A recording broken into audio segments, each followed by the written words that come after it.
ఈ ప్రభుత్వం 420 అని చెప్పేసి పదే పదే పదే మాట్లాడుతూ ఉంది. ఈ సందర్భంగా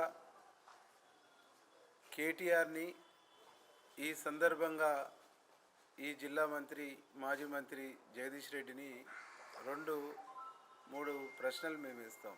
ధర్మారెడ్డిపల్లి కాలువ కాంట్రాక్టుల్ని నీ బినాములకు ఇచ్చుకొని ఈ ప్రాంత ప్రజలకు నీళ్ళు ఇవ్వకుండా చీట్ చేసిన నువ్వు 420వా కాదా? నీ మీద 420 కేసు పెట్టాలనా లేదా? ఈ జిల్లా ప్రజల్ని ఆలోచించమని చెప్పేసి నేను కోరుతాను.